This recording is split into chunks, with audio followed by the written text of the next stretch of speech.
महाराजांचा जो राज्याभिषेक झाला तो मुख्य 3 टप्प्यामध्ये झाला. पहिला टप्पा होता राजाभिषेक, दुसरा होता सिंहासनारोहण आणि तिसरा होता राजदर्शन. तर यातला जो राजाभिषेक विधी होता त्या विधीसाठी सर्वप्रथम महाराजांनी गणेश पूजन केलं. त्यानंतर महाराजांचा जिथे अभिषेक होणार होता त्या मंडपाची पहिल्यांदा पूजा करण्यात आली. त्या मंडपाच्या 4 दिशांना 4 कुंभ ठेवण्यात आले. एका दिशेला सोन्याचे कुंभ, एका दिशेला चांदीची कुंभ, एका दिशेला तांब्याचे कुंभ आणि एका दिशेला मातीचे कुंभ ठेवण्यात आले. त्या 4 कुंभामध्ये प्रत्येकी एका कुंभात तूप, एका कुंभात दही, एका कुंभात 7 नद्यांचं पाणी आणि एका कुंभात दूध ठेवण्यात आलं. एक जो सुवर्ण कुंभ होता त्यातल्या एका कुंभात 7 नद्यांच्या पाण्याऐवजी मध भरलेलं. ह्या कुंभातल्या द्रव्यांनी महाराजांचा अभिषेक झाला. त्यानंतर महाराजांना सुगंधी उठणं, सुगंधी तेल लावण्यात आलं, चूर्ण लावण्यात आले. त्यानंतर महाराजांनी स्नान केलं. शुभ्र वस्त्र परिधान केल्यानंतर महाराजांचा पुन्हा एकदा पंचामृताने अभिषेक झाला. त्या अभिषेकानंतर महाराज प्रतिइंद्र झाले. त्यानंतर महाराजांनी पुन्हा एकदा स्नान केलं. महाराजांनी मग राजवस्त्र परिधान केली, सुवर्ण अलंकार महाराजांनी घातले, की आपल्या ढाल तलवारीची आणि धनुष्यबाणाची पूजा केली. ते शस्त्र महाराजांनी धारण केले आणि महाराज गागाभट्टांसोबत एका रथावर आरूढ झाले.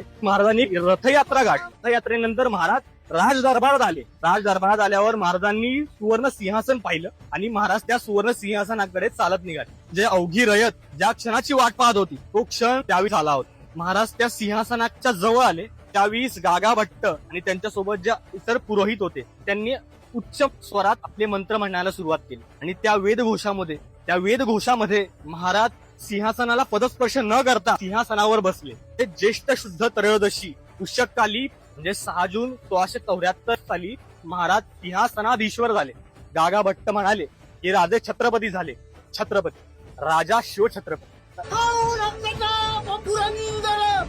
क्षत्रिय कुलवंश सिंहासनाधीश्वर महाराजा विराज राजा छत्रपती शिवाजी